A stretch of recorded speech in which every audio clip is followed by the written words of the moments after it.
आपको यहाँ पर क्या क्या दिखाई दे रहा है बताओ, वंश बोलो। Cake, pudding, sandwich, kaju katli और ढोकला। ओह वाह, बानी यही? और कुछ भी नहीं? क्या क्या खाना चाहोगे आप? सब कुछ। सब कुछ, अरे वाह। चलिए अब आप एक बात बताइए।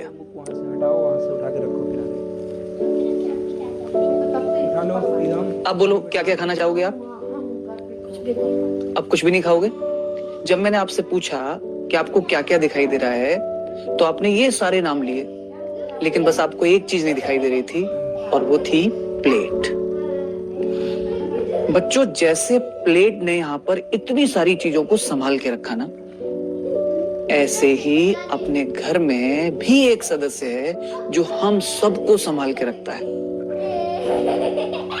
और वो है आपकी माँ, हमारी माँ।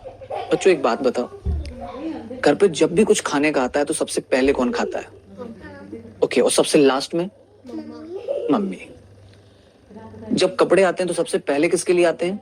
हमारे लिए। लेकिन सबसे लास्ट में किसके लिए आते हैं? मम्मी के लिए। मम्मी के लिए। जब आप सुबह उठते हो स्कूल के लिए तो सबसे पहले उठ के आपको कौन उठाता है?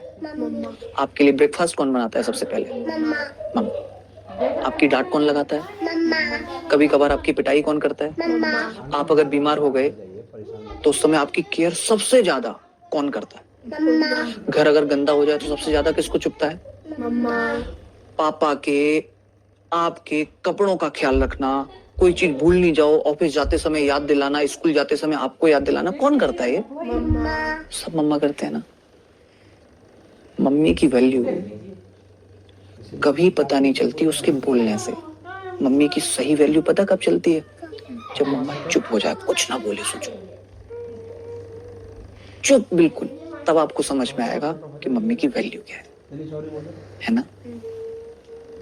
जैसे प्लेट ने इन सारी चीजों को संभाल के रखा ना, ऐसे ही पूरे घर को संभाल के रखने का काम मम्मा का होता है। समझ रहे हो आप ये बात?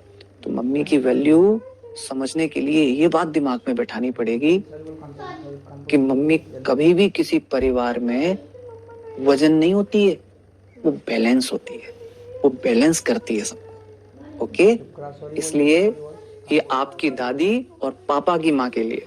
Thank you mama. High five इसी बात पर।